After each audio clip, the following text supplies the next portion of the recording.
네, 여러분들 반갑습니다. 저는 이렇게 앞에 목사님께서 하신 것처럼 강의 중심으로 가지 않고 그냥 이렇게 사진을 많이 준비해 왔습니다. 제가 사역한 사역 실제 사진들을 쭉 가져왔는데, 저는 2011년도에 다문화 교회를 개척해 가지고 지금까지 사역을 하고 있고, 여러분들께 먼저 제 소개를 하는 겸 어떻게 교회를 시작하게 됐는지를 이야기하면서 시작하도록 하겠습니다. 네, 전 최용진이고요. 제 딸도 이렇게 생겼습니다. 어릴 때부터 선교사가 꿈이었고 하나님께서 그런 마음을 주셔가지고 왠지 모르게 계속 선교사가 돼야겠다는 강한 열망으로 선교사가 될 때까지 그런 꿈을 가지고 있었습니다. 2000년도인데요. 앞으로 계속 사진에 계속 연도가 나옵니다. 이 연도를 유심히 제가 말 안 해도 계속 보시면 스토리가 잘 잡힐 거라 생각합니다. 2000년도에 제가 이제 신학교에 들어가가지고 중국 단기 선교를 갔는데 이 옆에 있던 여자를 제 아내로 삼아서 결혼을 했습니다. 네, 그래서 결혼을 결혼을 하기 한 달 전에 진지하게 결혼과 삶에 대해서 기도를 하다가, 여러분들 그런 체험들 자주 하시잖아요. 하나님께서 말씀하셔가지고 외국인 사역을 해라 이렇게 말씀하시는 거예요. 앞뒤 문맥 전혀 없이. 뭐 그런 기도한 것도 아니고 그냥 외국인 사역이라는 걸 들어본 적도 없고 아무것도 모르는 상태에서 기도에 깊이 들어갔는데 외국인 사역을 해라.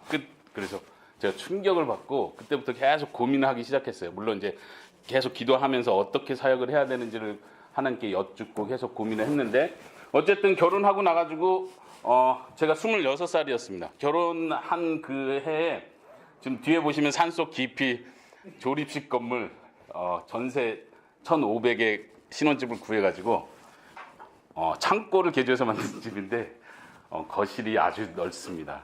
그래서 여기서 교회를 개척한다고 6개월을 버텼습니다. 근데 아무도 외국인이 오지 않았습니다.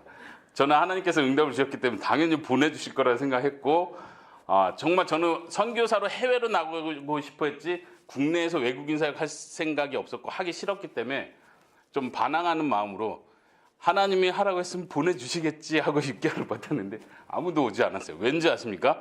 주변에 외국인이 안 살았어요. 여기는 용인 양지였습니다. 제가 총신대학원을 가기 위해서 용인 양지 바로 밑에다 집을 구했는데 외국인은 안 오더라고요. 그리고 6개월이 지나서 심각하게 고민하다 갑자기 또 필리핀으로 가게 됐습니다. 그 2002년도에 필리핀을 간 거고요. 2003년도에 또 거기서 한인교회를 돕고 하다가 또 마음속에 계속 외국인 사역하라는 게 꼭 국내 외국인은 아닐 수 있다. 나름대로 하나님의 말씀을 재해석해서 외국에서 외국인 사역해도 그것도 외국인 사역이니까, 제가 들은 응답은 정확하게 외국인 사역이었기 때문에 제 나름대로 외국에서 교회를 개척하면은 되겠다. 그리고 내가 얼마든지 원하는 대로 그 다음에 선교 사역을 해야겠다 이런 생각을 했었습니다. 지금 보면 3명이 필리핀 현지인이고 여기는 한국 유학생이고 저와 아내가, 그리고 첫 번째 딸이 거기서 태어났습니다. 아까 그 사진은 비슷하죠? 네. 예, 딸입니다. 네, 이때도 굉장히 재밌게 사역을 했던 것 같아요. 유학생활도 힘들긴 했지만, 아까 유학생 얘기했지만 힘들고 언어도 안 통하고 거기서 아내가 아기를 처음 낳고 주변에 도와주는 사람이 없고, 또 저희가 일부러 한국 사람이 없는 학교를 들어갔기 때문에 고생을 굉장히 많이 했는데도 개척을 하고 말씀을 전하면서 굉장히 보람이 있었습니다. 그리고 이제 저희가 아내와 같이 거기서 영어 영문과를 전공했는데 졸업할 때쯤 돼서 또 어떻게 해야 되나 고민을 하다가 다시 한국에 들어가면, 그렇다고 계속 필리핀에 정착할 수는 없고, 그래서 한국에 들어갈 생각하면서 다시 내가 할 수 있는 건 개척이다. 나 할 수 있는 게 없어서 개척밖에 할 게 없다 그래가지고 다시 한국에 들어가서 개척을 했어요. 여기 보면 사람들 많이 모여있죠? 다 우리 처가 가족들입니다. 아내가 그런 말을 하는 거예요. 개척을 외국인 사역하는 것도 좋은데 아내가 응답받은 거 아니니까. 아내는 이제 저 때문에 계속 따라오는 건데, 아내가 하는 말은 자기는 소원이 하나 있는데 우리 가족들 전도해야 된다. 형제가 7남매예요. 그래서 다 모인 건 아닌데도 보통 15명이 주일마다 저희 집에서 개척을 했기 때문에, 그때도 경기도 광주에서 귀국해가지고 살면서 거실에서 이렇게 가족들 모여서 예배드리고 했습니다. 여기도 한 1년 정도 하니까 아주 막막하더라고요. 이제 아내와 저는 외국인 사역을 한다고 하고 개척을 시작한 건데 가족들이 한국 사람들이 다 차지하고 있으니까 외국 사람이 올 틈이 없는 거예요. 경기도 광주도 굉장히 외국인이 많거든요. 그래서 외국인을 하나님께서 보내주시겠지 했는데 그런 고민을 또 하다가 이게 또 아닌가 보다. 내가 정말 부르심을 잘못 받았나 어떻게 해야 되나. 마음은 계속 해외로 나가고 싶고 뭔가 외국인 사역을 하라고 했으니까 국내에서 뭔가 외국인 사역을 해야 될 것 같은데 그래서 계속 개척을 시도했는데 그건 아닌 것 같아서 또 한 1년 정도 하고 그냥 일반 서울에 있는 성수동에 있는 교회에 전도사로 들어갔습니다. 이때 이제 저는 총신 신대원에 들어갔고요. 들어가기 전에 개척을 한 거고 신대원에 들어가면서 이제 전도사로 서울에서 그냥 일반 중고등부 사역을 했습니다. 이게 총신 2008년도 사진이고요. 여기 계신 분이 저분이십니다. 내 사진 보구나. 2008년도 이때만 해도 10년 전이죠. 이때만 해도 저희가 이 선배 저한테는 훨씬 형님이시고 또 외국인 사역을 오랫동안 해 오셨기 때문에 제가 멘토로 모시고 있었고 이분의 권유로 우리가 세미나를 학교에서 자체적으로 열어서 둘이서 힘 합쳐가지고 이때만 해도 이 세미나의 주제는 뭐냐면 외국인 100만 명 시대. 엄청난 거였죠. 지금은 200만 명 넘었죠. 그러면서 막 비전을 제시하고 강사도 모셔다 했는데 그때 이제 저도 외국인 국내 사역에 대한 꿈을 갖게 됐습니다. 그리고 이제 2008년이 제가 총신 3학년 때인데 이때 논문을 어떤 걸 쓸까 고민하다가 다문화 교회에 대한 논문을 쓰기로 결심을 해가지고 국내에서의 다문화 교회에 대한 주제로 논문을 썼습니다. 그래서 논문 쓰고 졸업하면서 바로 그런 교회를 해야겠다, 다문화 교회를 시작해야겠다 하고 그런 결심을 했었죠. 그 전까지만 해도 이제 이해동 목사님도 그때 조언해 주셨지만 외국인 사역들이 대부분 다 한 언어들만 타겟으로 해가지고 외국인 사역을 하니까 그게 효과적이니까요. 근데 이제 제가 생각했던 것은 국내에 정착해 있는 다문화 가정들 말 그대로 정착하고 있고 한국어를 계속 배우고 있고 남편과 의사소통하기 위해서 그리고 자녀들 한국에서 키우기 위해서 계속 한국어를 사용하고 있는 다문화 가정을 대상으로 한 교회가 필요하겠다 이 생각을 한 거죠. 제 2세들을 생각할 때도 그렇고 그래서 그동안 한국 역사에서 외국인 사역하던 그 패턴과 전혀 다르게 처음부터 그냥 외국인 다문화 가정들을 위한 통합 한국어로 예배드리는 다문화 교회를 시작해야겠다 이렇게 생각을 하고 졸업을 하면서 제가 캐나다로 갔습니다.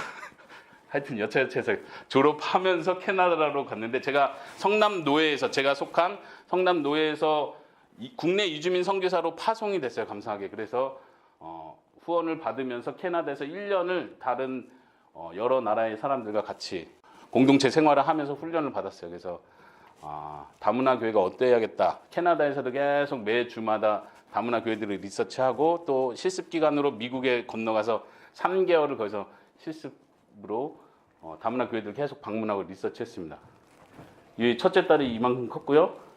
이제 둘째 딸이 이만큼 컸습니다. 네.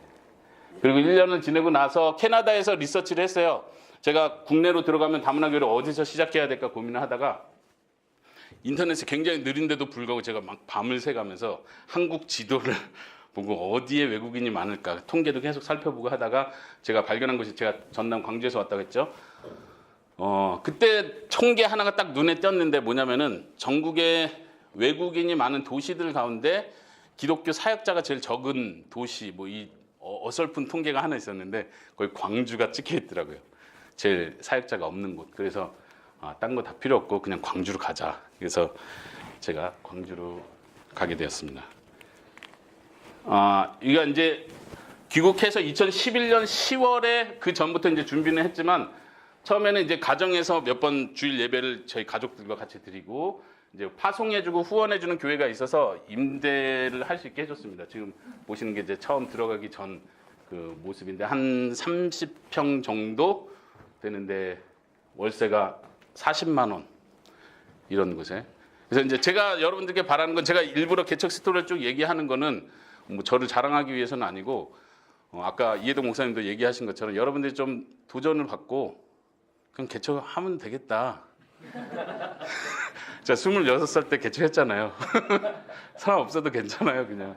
내가 먹고만 살 수 있으면 돼요. 개척에서 제일 중요한 건 내가 어떻게 먹고 살 거냐. 이거에 대한 보장만 있으면 아까 그런 얘기 잠깐 했는데 아내를 의지하든가 아니면 아버지를 의지하든가 누구 후원자들을 모집하든가 해서 내가 먹고만 살 수 있다. 생계가 유지된다 하면 할 수 있는 거예요. 이렇게 준비를 하고 시작을 했습니다. 다른 사진도 있고요. 이게 반대편에서 본 사진이고요. 그래서 기본적인 가구들 채워가지고 후원받고 도움받고 이렇게 해가지고 하나하나 채워가지고 시작을 했습니다. 저희 가족하고만 시작했어요. 항상 저희 가족하고만 시작했는데 이제 10월인데 사진 한번 보세요. 이게 주방이고 이 간판에 이렇게 붙였습니다. 다문화 선교회라고 했어요. 교회라고 안 하고 왜냐면은 주인이 싫어하더라고요. 교회를. 그래서 우리는 교회 아니다. 우리 외국인들이 모여서 예배 드리는 곳이다. 똑같은 말인데 외국인들이 모여서 주중에 이렇게 한글도 공부하고 주일날은 우리가 예배 드린다. 그러냐고. 교회 아니라고. 보통 지금 개척이 힘든 이유가 한국 교회, 교회 하면은 상가에 교회 들어온 걸 주인들 대부분 다 싫어요. 왜냐면 너무 시끄럽다는 이미지 때문에. 그래서 제가 계속 그걸 설득했죠. 우린 시끄럽지 않다. 우린 조용히 예배 드린다. 그냥 한국어만 공부하고 간다. 그래서 전화번호만 이렇게 딱 달고 시작을 했습니다.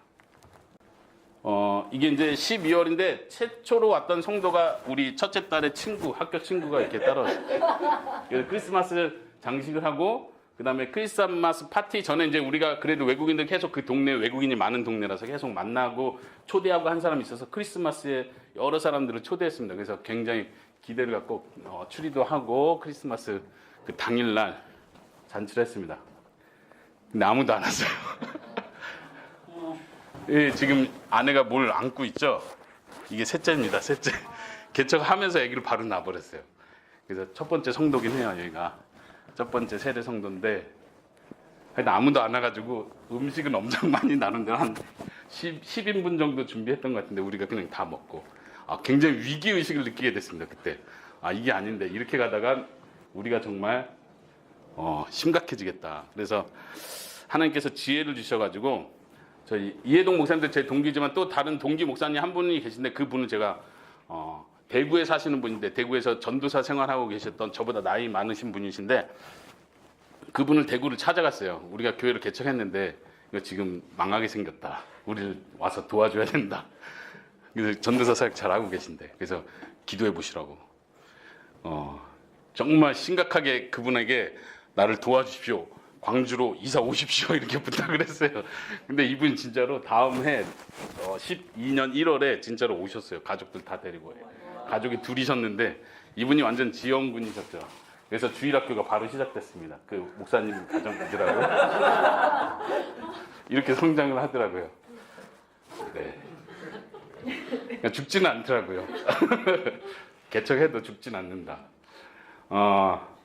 예, 첫 번째 성도인데 이분은 아내가 이제 교회를 개척하기 전 광주 도착하자마자 아는 분을 통해서 한국어 교실에서 가르쳤던 거기서 만났던 성도예요. 그래서 이분이 처음 이렇게 오셨는데 한족 분이시고요. 한국말을 좀 잘 하셨었고 딸이 한 분 있었고 지금은 안 나오시지만 좀 계속 관계를 오랫동안 했던 분이십니다. 네, 신앙생활 잘 할 줄 알았는데 가정의 문제로 더 이상 만나지 못하게 됐습니다. 아내가 이제 그 다른 센터에서 한국어 가르치는 그 장면이고요. 이렇게 해서 이제 연결된 친구들이 저희 교회에 이제 주일날 한 번씩 초대돼서 오기 시작했습니다. 이제 이분은 길거리 전도에서 아까 동기 목사님이 광주에 오셨다 했는데 그분하고 같이 매일마다 아침마다 이제 전도를 나갔었는데 외국인들 많이 있는 정류장에 가서 출근하는 사람들 계속 만나면서 매일마다 전도했는데 그 중에 이제 첫 번째로 만난 캄보디아 분이세요. 한국말을 못하게 생기셨죠. 네, 오셨는데 한국말 하나도 못하시는 거예요. 그래서 저도 캄보디아 말을 하나도 못하고 그래서 당황을 했던 그 아주 인상 깊은 분이세요. 그래서 어떻게 의사소통했냐면 이렇게 그 구글 앱 있잖아요. 그때는 구글 앱도 굉장히 기능이 안 좋았는데 그거 가지고 겨우 버티고 제가 캄보디아 회화책을 그때 그 주로 바로 사가지고 책 보면서 이렇게 서로 왔다 갔다 하고 그러다가 정착을 못 하시더라고요. 네, 당연하죠.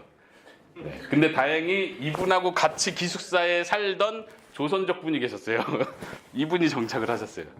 그 기숙사에 계속 찾아가서 계속 만나고 하다 보니까 이분이 정착됐고 이분도 이제 베트남 분인데 이분은 이분도 길거리에서 노방전도 하다가 만나서 한국어 공부하면서 저한테 배우면서 왔고 이분은 지금까지도 저희 교회 잘 나오고 계세요. 이분도 이제 사실 저희 교회 잘 나오시는 분인데 신앙이 들어가지 않아가지고 의림만 남아 계세요. 그래서 목사님 저는 목사님의 은혜 있지 않습니다. 하나님의 은혜는 잘 모르신다. 목사님의 은혜는 있지 않습니다. 계속 그러시는 거예요. 날씨 풀리면 교회 가겠습니다. 계속 그런데 지금 봄 지나고 여름 다 돼가는데 아직 안 나오고 계세요.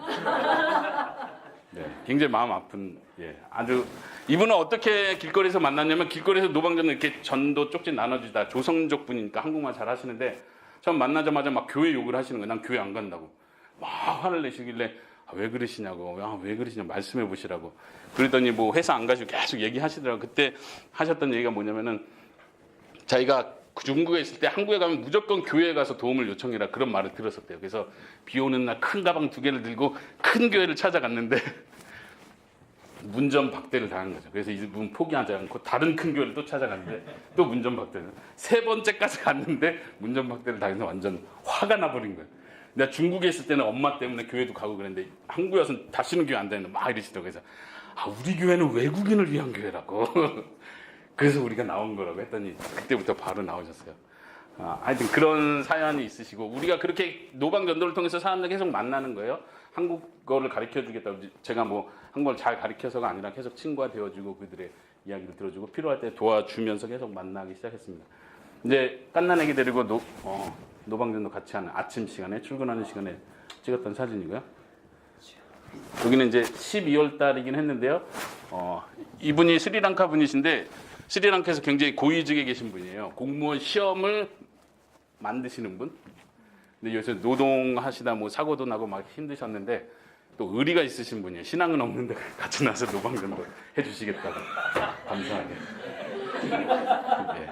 외국인들의 의리가 많습니다. 네. 외국인 사역하다 보면 감사한 게 많은 분들이 힘들겠다 이런 얘기를 많이 하시는데 사실 그렇지 않아요.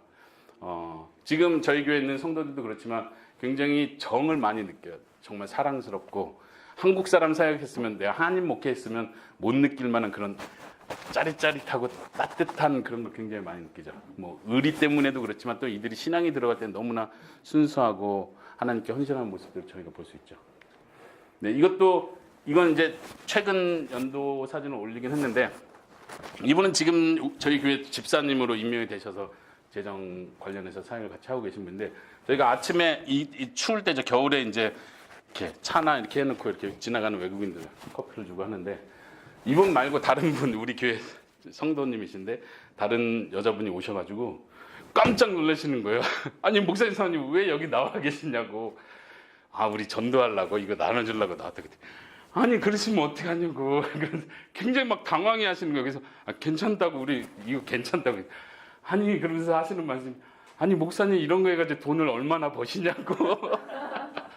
이거 해가지고 돈 얼마나 번다 이거 나와서 아침에 팔고 계시냐고. 이분들이 이해를 잘 못하시더라고요. 그분은 이제 고려인 분이시고 중앙아시아에서 오신 분인데 노방전도 한다는 개념 자체를 전혀 이해를 못하시더라고요. 예.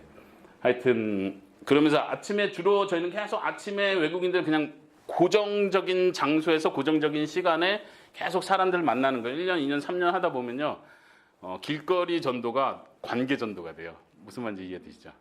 길거리 전도가 그냥 지나가는 사람 전도하는 게 아니라 계속 꾸준히 관계를 맺는 거예요. 1년, 2년, 3년 하면 저희 이제 많은 성도들이 정착하기 시작하는데 그 중에 한 명은 이렇게 계속 평소에는 대화도 안 하다가 어느 날 갑자기 와서 목사님 제가 이혼해도 되나요? 누구시죠? 계속 나를 보니까 자기가 하고 싶었던 말 이제 하는 거예요. 처음 만나자마자 이혼해도 되나요? 하고 결혼 상담을 하셨던 분도 있는데 길거리에서. 네, 여기 보면 이제 필리핀 분도 오셨고 몽골 분도 계시고 그렇습니다. 이분도 이제 아까 그 베트남 분하고 친구는 아니고 다른 회사긴 한데 좀 젊은 청년이었어요. 이분도 제가 계속 기숙사 찾아가서 한국어도 가르쳐주고 또 신앙도 전하면서 했던 분인데 이분은 정착하지 않았고 귀국했습니다. 2012년 6월 사진인데요. 이분 혹시 아시는 분 계세요? 저희 교회 개척한 지 2012년 3월 정도에 저희 교회 자진 등록한 한국 분이신데 이분의 이름은 박용주라고 합니다. 이렇게 소개하면 잘 모르고 하나님 아버지의 마음 혹시 찬양하세요? 예, 그걸 작시하신 분이세요.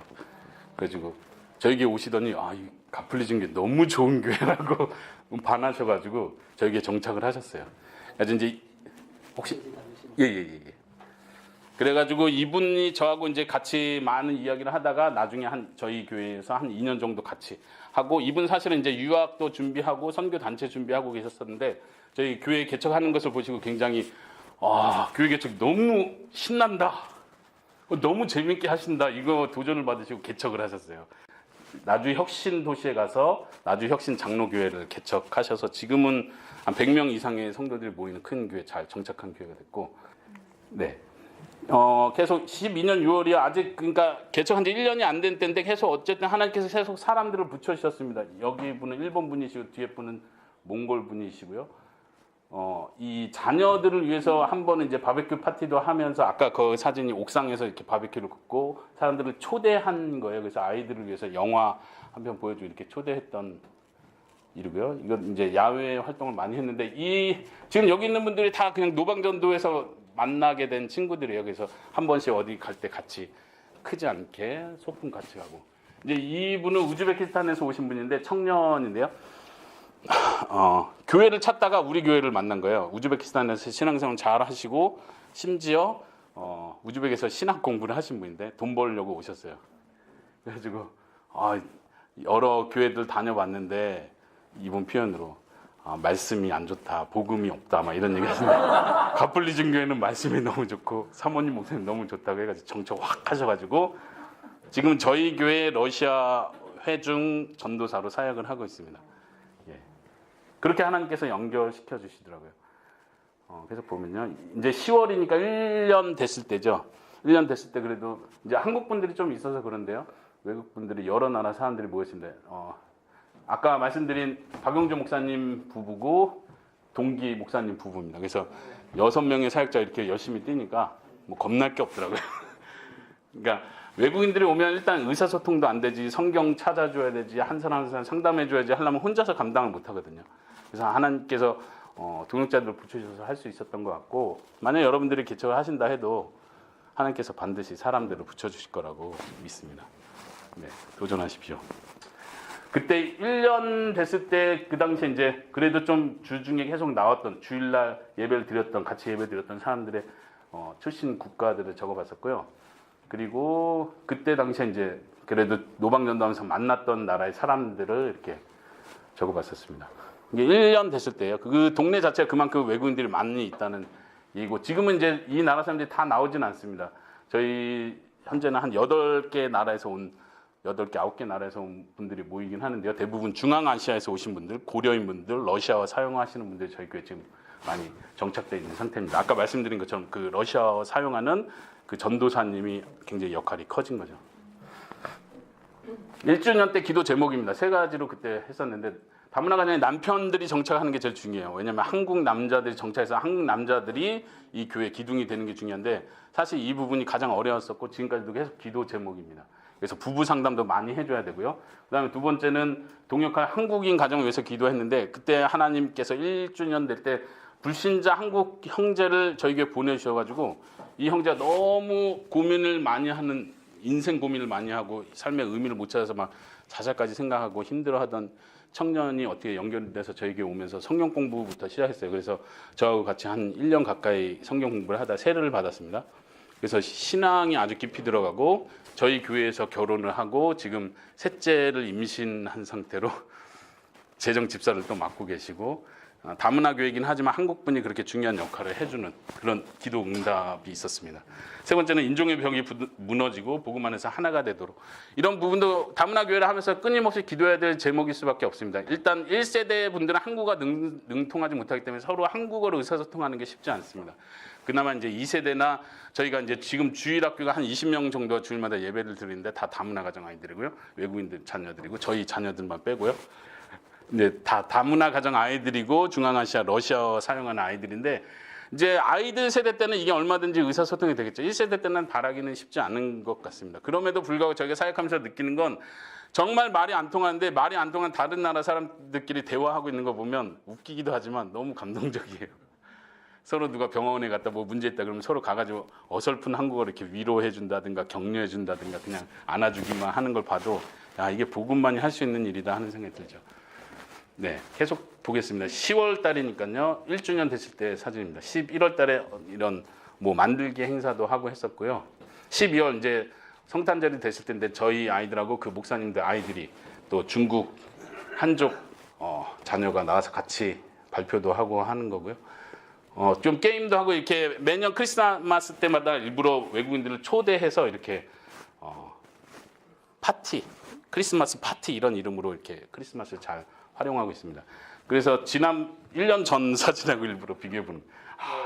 이렇게 막막했는데 1년 뒤에 이런 일이 일어날지 누가 알았겠습니까? 이렇게 밝은 표정도 아까 말씀드린 한국 형제가 이 형제인데 청년 때 와가지고 결혼까지 하고 큰 기둥이 됐습니다.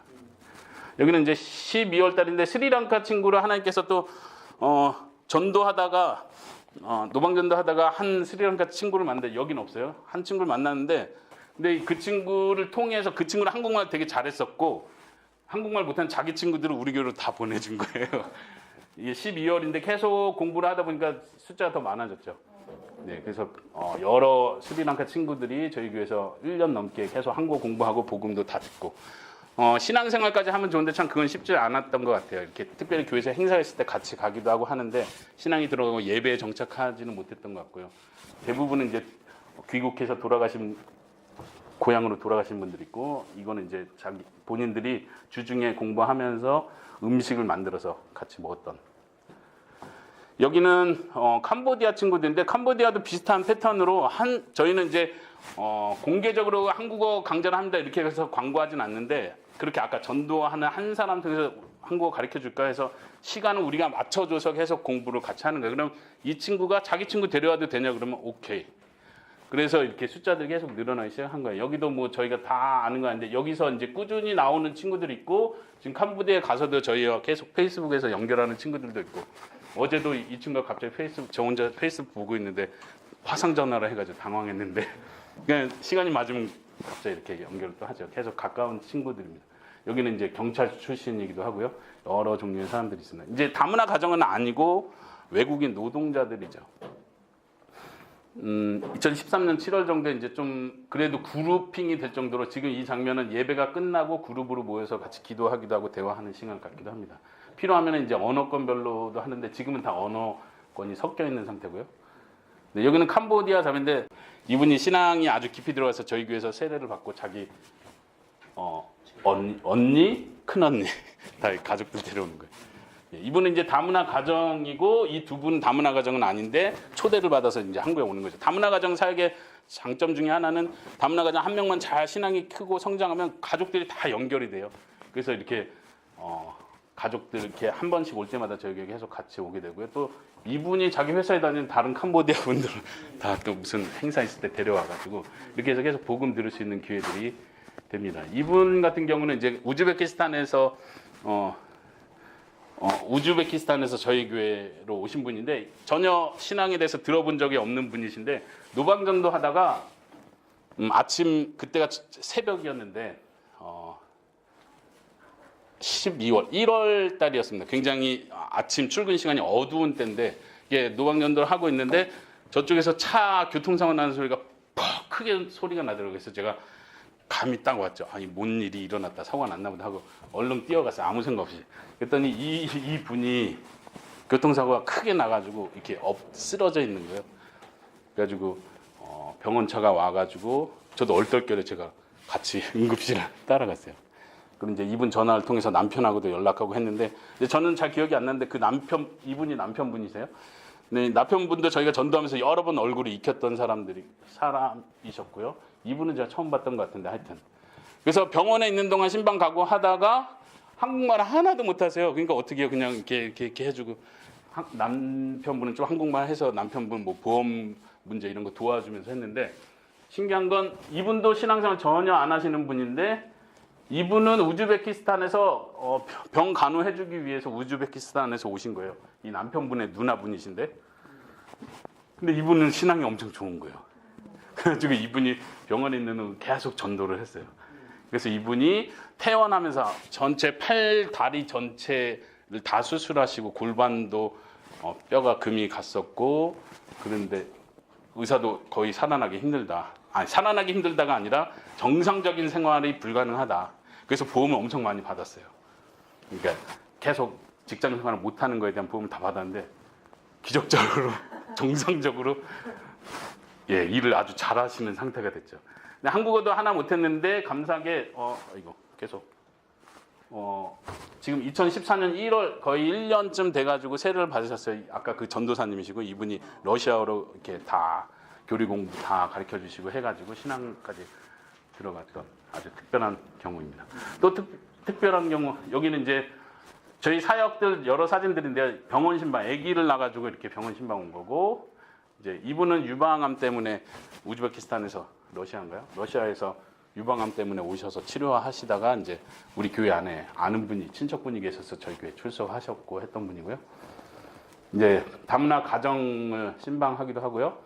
여기도 여기는 외국인 노동자 가정인데 고려인 동포분이세요, 부부가 여기 신방하는 장면이고 여기는 일부러 이렇게 실제 모습을 사진을 했는데 이게 삶이 그렇게 녹록지는 않습니다.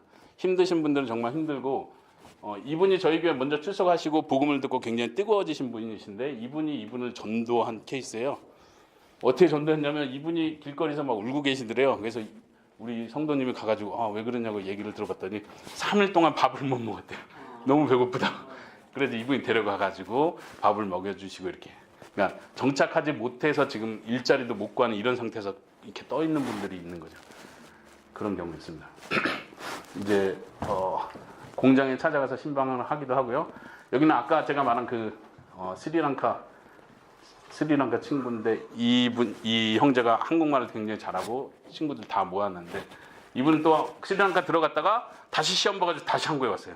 그래서 지금 10년 넘게 지금 한국에서 불법 아니고 10년 넘게 2번에 걸쳐서 다시 들어갔다 나오고 이렇게 하고 아주 한국말 잘하고 이 울산에서 지금 일을 하고 있어요. 그래서 울산 가서 신방한 장면입니다. 여기는 고려인 분이시고 여기는 우즈베키스탄 현지인 분이신데 부부세요. 근데 이 남자분이 식당을 차렸어요. 그래서 식당을 방문하고 계속 매주마다 가가지고 성경 공부를 같이 하는데 이분은 이제 무슬림이시죠. 하여튼 스토리가 있는데 결혼하려고 하니까 부모님이 양쪽 부모님이 다 반대를 하셔가지고 독립적인 무슬림이에요. 누구도 터치 안 하는. 그래서 전도할 수 있는 기회가 돼서 여러 차례 계속 방문하면서 전도할 수 있는 기회가 되었습니다. 지금은 식당 일이 너무 바빠서 안 나오고 계십니다. 출입국 관리사무소 일 도와주는 거고 아까 제가 말씀드렸던 그 베트남 형제인데 지금 올해 귀화 시험을 본인이 준비해가지고 귀화 시험 모든 시험을 다 통과했어요. 그래서 연말에 마지막 평가가 나오는데 이분도 자기 베트남의 가족들 데리고 와서 한국에서 살고 싶어하는 분이십니다. 네, 이렇게 밥 사 먹는 일이 아주 중요한 사역이고요. 그래서 돈이 많이 필요해요. 웬만한 사역비가 다 밥 사는 데 들어가기 때문에 네, 이것도 하나님께서 채워주실 거라 생각하고 그래도 이제 외국 분들이 의리가 아까 있다 했잖아요. 이제 몇 년 정도 하면 이들이 사요. 그럼 저희가 거절하지 않습니다. 예, 항상 삽니다. 이때도 아마 제가 산 게 아닌 겁니다. 여기도 베트남 부부를 만난 건데 베트남 식당에 가서 이분들이 사셨을 겁니다. 네, 여기는 이제 귀국한다고 할 때 저희가 귀국한다고 하면 무조건 환송식 해서 이렇게 같이 밥 먹고 뭐 커피를 마시고 하는데 귀국했다가 다시 들어오셨어요. 그러니까 많은 분들이 이제 비자 때문에 들어갔다 나왔다 계속 하시는데 그때마다 계속 챙겨주고 계속 관계를 맺는 거. 그러면 안전 귀국을 하더라도 거기서 이제 인터넷을 통해서 계속 관계를 할 수도 있고요. 다시 돌아왔을 때 계속 관계를 하면서 신앙생활을 같이 할 수 있겠죠. 이제 바자회도 몇 년 차에 계속 이렇게 매년마다 했었고요. 지금은 하지 않습니다. 이제 이쪽 두 분은 태국 분이신데 이제 몇 분들만 데리고 나라별로 친한 교제하기 위해서 몇 분들만 데리고 이렇게 야외 활동도 하고 그랬습니다. 예배 드리는 장면이고 첫 번째 저희 교회 건물이고. 근데 보면은 좀 분위기가 어떻습니까? 예배 드리는 게 같지가 않죠. 공부하고 있는 것 같죠. 예, 지금 설교 시간인데 제가 없어요. 사진 찍으라고 일로 나오는 바람에 설교 시간에 제가 자 오늘 본문은 여기입니다. 각자 성경으로 읽어보세요 하고 이제 나와가지고 각자 성경으로 읽는 동안 제가 사진을 찍은 겁니다. 이제 각자 성경을 보고 혹은 성경 공부를 할 때도 각자 언어권별로 계속 다 준비해서 성경 공부를 하고 있습니다. 이것도 이제 예배 후에 이렇게 사형리 가지고 공부하고 이렇게 실습하는 시간 갖는 거고요. 이것도 공부 굉장히 열심히 하잖아요. 주중에 공부하는 모습인데 이 자매가 그 전에는 공부를 열심히 안 하더니 베트남 자매인데 갑자기 공부를 열심히 하기 시작한 거예요. 왜 그러냐면 병원에 갔는데 암 말기 판정을 받았어요. 그래서 병원에서 더 큰 병원으로 가서 확인해 보니까 6개월 이상 못 산다. 수술을 해도 6개월 이상은 어차피 못 산다. 그래서 수술은 아예 포기를 하고 그 다음부터 성경 공부를 하기 시작했어요. 그리고 계속 만나서 기도하고 그랬는데 어떻게 됐겠습니까? 이제 2014년 9월이었는데 아내가 베트남까지 따라갔습니다. 아내가 자기 부모님 있는 고향에서 죽고 싶다고 해가지고 아내가 그 마음 움직이는 대로 같이 따라갔는데 표정들이 다 밝지 않습니까? 그러니까 암 걸려서 죽으려고 왔는데 가족들이 되게 반겨주는 거예요.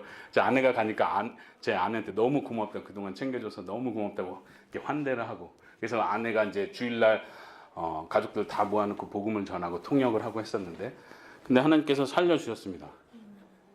네. 그런 일들이 자주 일어납니다. 사역을 하다 보면 불가능한 일들을 하나님께서 계속 가능케 하셔서 하나님께서 증거를 주시는 일들을 저희가 경험을 하는 거죠. 이거는 저희가 2015년 8월에 우즈벡에 신방을 갔을 때 우즈벡에서 온 친구들이 많아졌기 때문에 거기 가가지고 신방을 했었고요.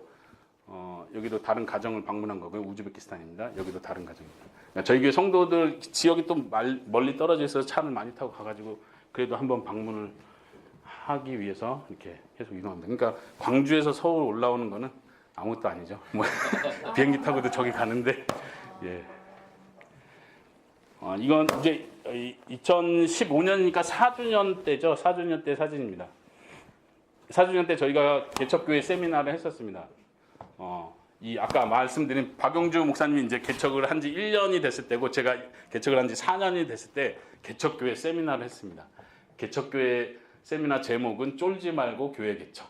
그래서 우리 쫄지 말고 무조건 맨땅에 헤딩하듯이 해보자 이런 교회 개척 세미나 했고 지금 사실 8년 차가 됐기 때문에 이제 세미나 하지 않습니다. 왜냐면은 진짜 현장의 소리를 듣는 게 중요하기 때문에 사실 8년이 지나고 나면 이미 교회가 어느 정도 규모가 됐기 때문에 별 의미는 없는 것 같아요. 현장에서 어떻게 제가 여러분들께 보여드리려고 하는 거는 어떻게 처음 시작할 수 있는지를 여러분들이 좀 감을 잡으시면 아 나도 해볼 수 있겠구나. 아무것도 없어도 할 수 있겠구나. 가족만 있으면 할 수 있겠구나. 이런 생각이 들 거라고 생각합니다. 그래서 제가 일부러 4년 차 때 개척교회 세미나 했고 지금 몇 분 계신데 이분들도 지금 다 다문화 사역을 하고 계신 분들입니다. 목사님 기억나시죠? 네. 이제 2015년 11월부터 이제 러시아권 사람들이 중앙아시아 사람들이 많아지면서 러시아 예배를 따로 만들었습니다. 그래서 이사도 하고요. 성도들이 지금 다 성도들이 작업하고 있는 작업입니다. 그래서 두 번째 예배당 모습이고요. 여기서도 그룹 공부를 하고 성경 공부하는 모습입니다. 예, 다 캄보디아 분들이시고 이분만 태국 분이세요. 굉장히 재미있으신 태국 분이신데 한국말을 하나도 못하는 상태로 와가지고 계속 버티다가 지금까지 버티고 계신 분인데 지금은 한국말을 잘하세요. 근데 어떻게 한국말 배웠냐면 여기 캄보디아 분이 캄보디아하고 태국하고 이렇게 국경線겹쳐 있는 거 아세요? 자주 이분하고 이분의 언니가 캄보디아를 태국을 왔다 갔다 하면서 이렇게 장사를 하시는 분이라 태국말을 어설프게 하세요. 그래서 성경 공부를 할 때 제 아내가 한국말로 하면은 한국말 잘하는 자매가 캄보디아로 번역해주고 캄보디아에서 태국어로 어설프게 번역 계속 이렇게 가는 거예요. 굉장히 재밌습니다. 그래서 지금은 태국 자매도 굉장히 신앙이 좋아지고 예 아주 뜨겁습니다. 이건 중앙아시아 고려인 분들 사진인 거예요. 이분들도 꾸준히 지금 2016년인데 2015년도부터 주중에 계속 성경 공부를 해가지고 지금 꼬박 4년째 저하고 주중 성경 공부를 계속 하고 있어요. 오늘도 강의 끝나고 바로 내려가서 이분들 가르치는 성경 공부를 해야 돼요. 우리는 방학이 없고 그냥 계속 하는 거예요. 계속 그냥 성경 공부 해야 되는 줄 알고 계속 하세요. 보면은 이제 지금 저녁 시간대인데 다들 일하고 오셔가지고 아까 보니까 다들 이렇게 졸고 계시잖아요. 이분들 오시면요 성경 공부하다가 계속 이렇게 막 눈이 환히 빨개져 막 이러세요. 근데 매주마다 오세요. 예.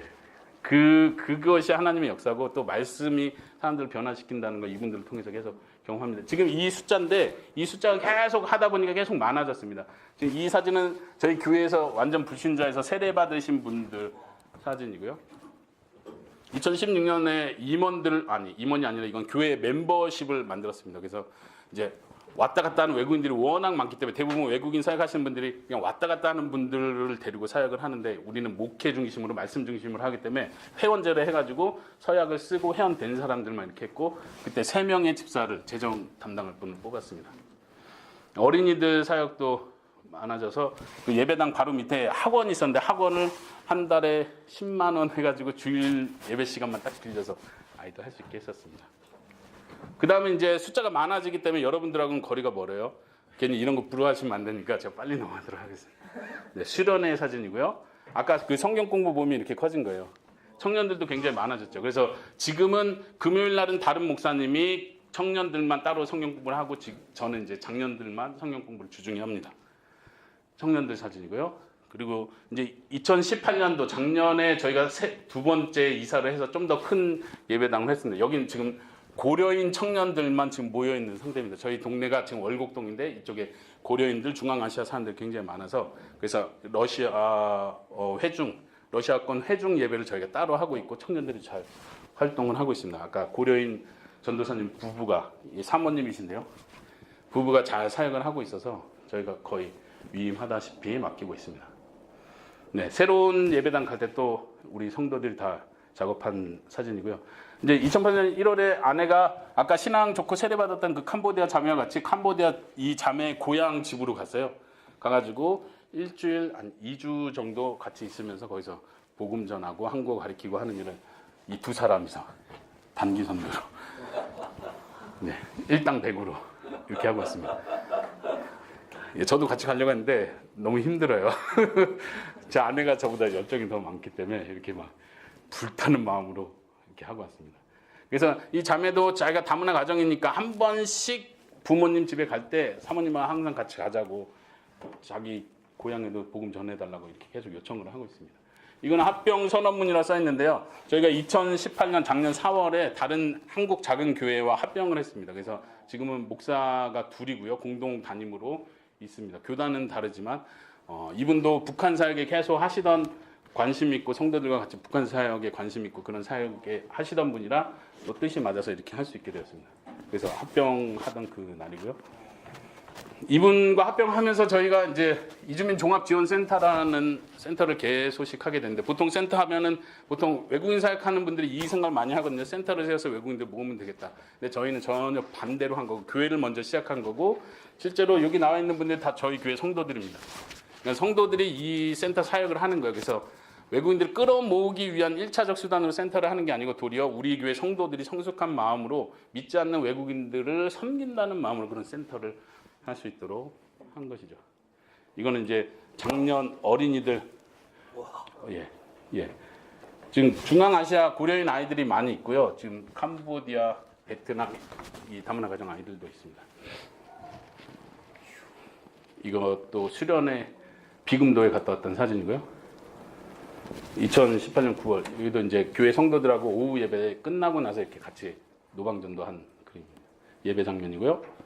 예배 장면 이제 저희 감사하게 그 건물의 옥상을 저희가 사용할 수 있어가지고 이렇게 1년에 4번 같이 러시아권 회중하고 한국어로 예배드리는 예배팀하고 같이 예배를 드리면서 이렇게 파티를 합니다. 각자 음식들을 각자 파틀락으로 준비해 와가지고 하는데 아주 풍성하게 이번에도 2019년 이번에 사진인데 이렇게 성도들이 굉장히 음식을 많이 준비해가지고 풍성하게 아주 교제 분위기를 경험할 수 있습니다. 여러분들이 만약 광주에 내려오신다면 이 날짜에 맞춰서 우리 1년에 4번 이렇게 하는데 한 번 보는 것만으로 해도 큰 도전을 받을 거라고 생각합니다.